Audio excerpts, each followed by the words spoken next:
Hey everyone, how's everybody doing? So glad you're here for this live Q&A today. And we'll go as long as your questions last. So if you have any questions, be sure to put them in the chat. Or I can unmute you if you feel comfortable with that. Just let me know. So we are here. Today, the topic is actually on breathing. So I'm going to start talking about that. But if you have any other questions, be sure to put them, like I said, put them in the chat, put them in the comments if you're in the Facebook group, and we'll get started. So how do you breathe? So you may say, Liz, what do you mean? How do I breathe? I know how to breathe, right? Well, actually, some folks are backwards breathers. And so we're going to be working on breathing today. And I want to teach you the connection between your breath and the pelvic floor, because you think, well, isn't it my diaphragm? But the diaphragm actually works in concert with the pelvic floor. So we're going to be practicing that today. And then, but if you have any questions along the way as we get started, because I'm going to be demoing some things. All righty. One thing to have today, if you can, is a washcloth, and you can run and get it for a minute. We're going to be using a rolled up washcloth to give us some feedback as we breathe. So if you don't have a washcloth, you could run and get that for a moment. Or a hand towel would work. A hand towel kind of gets big. A rolled up washcloth, kind of like this shape, just I took it the long ways, and then I rolled it up into a little tube. And this is what we're going to use today to give us some breath feedback. All right, so that's all you'll need. If you're sitting in a chair, that works. You can sit on the floor too. I'll demo sitting in the chair though today. All right. So when we think about breathing, just a quick anatomy lesson is there's your lungs. You can see your lungs here, your left and right lung, and then you have your rib cage, right? And then down here, you have your heart in the middle. But one important muscle, of course, there's musculature between your rib cage, but also you've got this large muscle here called the diaphragm, or the diaphragm dome. And so if you go ahead and put your hand like just below maybe your sternum, or right below the rib cage here, if you took a deep breath, you could feel that diaphragm drop, because when that diaphragm drops, you have internal organs right down in your abdomen. And so as the diaphragm drops, it kind of pushes out your internal organs a little bit. That's why your stomach pushes out a little bit as it drops. And then as you exhale, that diaphragm actually lifts. So this is your diaphragm muscle. And then if you put your hands on your rib cage on the sides of your body, take another deep breath. You can feel the rib cage expand with the breath too. You have the muscles between the rib cage actually giving a little more space for the lungs. And then go ahead and put a hand in the front, and then maybe a hand at the back of your hand on the back part of your rib cage. Take another deep breath. So you'll feel your rib cage in the front and on the back body, all along the spine, expand also. So your breath you're expanding your lungs, side to side, back to front, but also that diaphragm here lowers as you breathe. So that's the basics of breathing. But I want to show you another diagram. So here you see the diaphragm up here at the top. This is, below the rib cage. And on the bottom here, we're showing the pelvic floor, which is you can see it from the side. It attaches to your tailbone, and then in your front and your pubic bone. And of course, it attaches side to side. You don't see this because this is a side view, but to your two sit bones, the two bony parts of your pelvis that you sit on. So in this picture, you're inhaling, that diaphragm is dropping, the belly's pooching out some to make room for the internal organs, but also the pelvic floor drops because it's making room for some internal organs too. And then as you exhale, the diaphragm's lifting, the belly's coming in because now you have more room because the diaphragm's lifting up, but also the pelvic floor is lifting on the exhale with the breath. So this is a basic breathing technique, and I want you to learn how to be conscious of that pelvic floor moving with the diaphragm. So we're going to go ahead and I'm going to stop the share here.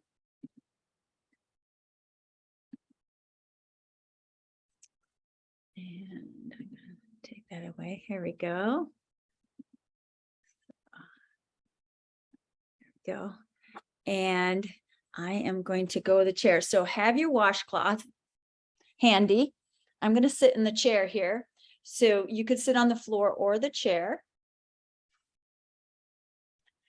And we're going to take that washcloth and put it right kind of where your underwear is between the legs. So right here, we're going to sit on it on the chair because we want that feedback. And just sitting on the chair, we may not be able to have that feedback. So we're sitting on that rolled up washcloth.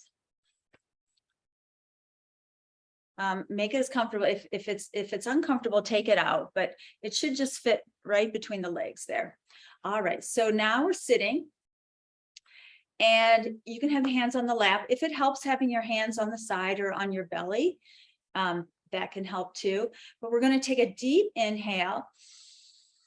Feel that diaphragm drop, and I want you to feel the pelvic floor drop into the washcloth, and then exhale.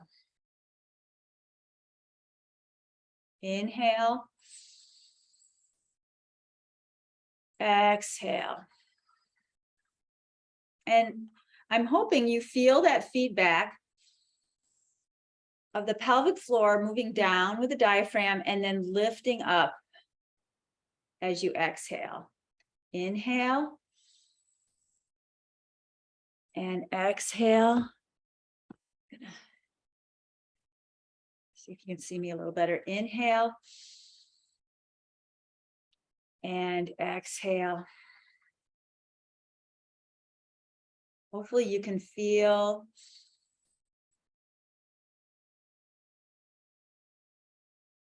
the diaphragm and the pelvic floor moving in unison. And exhale. Good. So this is the first part of a breathing technique, learning how the pelvic floor works with the diaphragm. So maybe now you can take that washcloth away, sit back down on the chair or on the floor if you're on the floor, and go ahead and take some more deep inhales and exhales. And exhale. Now, if you kind of lose touch with that pelvic floor, put the washcloth back. But I want you to feel that feeling of the pelvic floor moving downward and back upward. It's not a huge feeling of the pelvic floor. It's almost a little bit of feather. So I don't want you to just like yank up the pelvic floor. I want you to feel it moving up and down.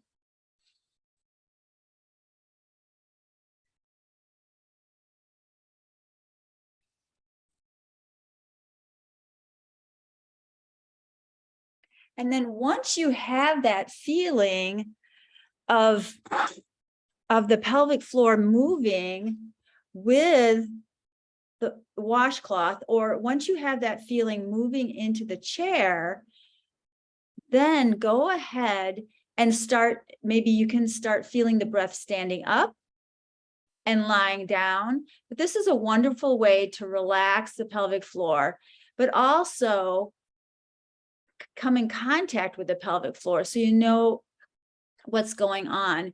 You know, a lot of times when you're breathing, you don't think about the pelvic floor, but we want to start that consciousness, because the first thing for any pelvic floor strength is to be aware of that pelvic floor and how it moves. So if you can practice this with the washcloth for a while, and then see if you can start identifying it, taking deep breaths anywhere during the day, expanding the pelvic floor, and then bringing the pelvic floor back up. And then you could try in a relaxation mode, even laying down. Can you feel the pelvic floor moving, laying down, like on your back or with your legs up the wall? Because relaxing the pelvic floor, you're relaxing it, but you're also increasing awareness, increasing blood flow, and increasing your awareness of what's going on with the pelvic floor. And you start feeling the musculature with the bony structure of the pelvis as you do these breathing exercises. So this is really, really important for, oh, sorry, my dog's barking. This is really, really important when you are thinking about creating a strong pelvic floor. Because if you have a very tight pelvic floor, which a tight pelvic floor is weak, you want to start with these relaxation exercises and breathing exercises of the pelvic floor. And then even if you have a loose pelvic floor, which is also weak, it's important to really connect up with the pelvic floor, with your mind, with your body, with the breath, before you start any pelvic floor exercises. So that's all I wanted to talk to you about today, is the breathing and how important. Until I started studying with Leslie Howard and became certified in pelvic floor yoga, I'd never realized, that connection of the breath with the diaphragm. So don't feel like, oh, it's something I need to know. Thank you, Sir Mick. Thank you. He saw something outside. Anyway, that's all I have. Any questions? I'm going to check Facebook real here, see if there's any comments. And I have no comments there. Any questions on this live Zoom? Anything I can answer right now? I don't see anything right now, but if you have any other questions, be sure to message me. You can message me in the Facebook group, Menopause Tour. You can direct message me from Facebook. You can send me an email at harrisvilleyoga1@gmail.com. And, I'm trying to spread the word. Tell your friends about what you learned today. Tell them, to reach out to me if there's any other questions that you have about the breath and the pelvic floor. I love these Q&As. Mostly I leave the time for any questions, but if there's no questions, I'll just close here. And thank you for joining me. Remember, you're perfect the way you are. You're beautiful the way you are. You are the master of your body. You know your body better than anyone else. And you can feel what's going on. So hopefully from this breath work, you can feel what's going on with your pelvic floor. All right, everybody. So glad you're here. Thank you for joining me. And remember to send any questions you have to me at any time, especially about these breathing practices. All right. Call to action. Please, every day, try this breathing exercise. If you need some one-on-one with me, reach out to me and I can kind of talk you through it. So this is the first thing I teach in my pelvic floor classes, is this breathing technique and then how to relax the pelvic floor. All right. So glad you joined. Take care. We'll see you next week. Remember, I'm here every Tuesday talking about a different topic about pelvic floor strength. We're focusing right now on leaking because that's the most questions I get, is about how to manage leaking, what they can do about leaking. There are things, natural things you can do for leaking, and in conjunction with a weak pelvic floor. So, all right, everybody, take care. See you next week. Bye-bye.